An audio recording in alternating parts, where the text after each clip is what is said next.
Congressman, thank you very much for joining us. I know a lot of people were watching on Saturday. They saw the Democrats get their vote on witnesses, a majority of the Senate, including a number of Republicans, and then not use it. And they're confused by that. So explain why. We had a powerful case Friday evening when we closed our case. And then right when we went back into our break room, we were watching the news that one of our colleagues had new evidence that added to the timeline as to the threat to Vice President Pence and what Donald Trump knew and didn't do. So we wanted to make sure we got that into the record. We were able to do that after an agreement from the defense that we wouldn't have to take a Zoom interview from her. We could just actually agree to her statement. But, the case was overwhelming. And Katie, frankly, even before that vote on witnesses, Mitch McConnell put a statement out to his colleagues that he thought the whole trial was illegitimate. So as far as we saw it, we could have had a confession signed by Donald Trump. That wasn't going to change their minds. Did you consider getting a little bit more into the record beyond her statement? Her statement was already out there. I know you were able to then read it in the closing arguments, but was there any consideration given to, I don't know, trying to get a little bit more into the record to shed a little bit more light for the public's understanding, if not anything else? Well, for us, we felt we had proved the case. And again, we were going into this how many angels can dance on the head of a pin exercise at this point, because Republicans were telling us it didn't matter how many witnesses you had. It didn't matter if the president confessed. It didn't matter if you gave them a time machine and took them back to that insurrection tailgate that the president had as he watched the attack on the Capitol.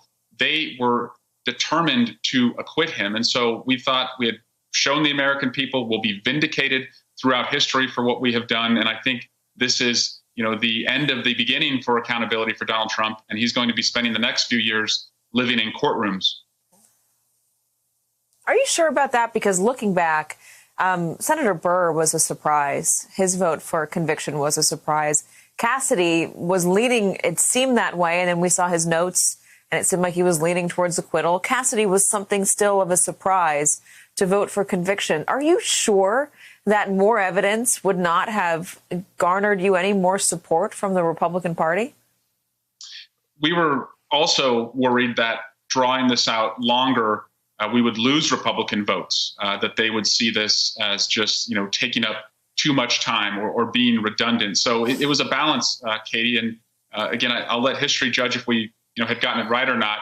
But this was the largest, most bipartisan impeachment ever. And, we wish we had obtained 17 Republicans, but I think we did the best we could with the willingness of the witnesses. And one other point, we had tried to obtain witness testimony from people who were around the president and Vice President Pence. They didn't want to come forward. They told us we would have to fight them in court. We would have to issue subpoenas. And we know that that would take well over a year. And this case, needed to be presented. So is the House just going to wipe its hands of this now and move on? Or will there be a 9/11 style commission looking into how January 6th happened? Is there more investigating that will be done? There's no moving on.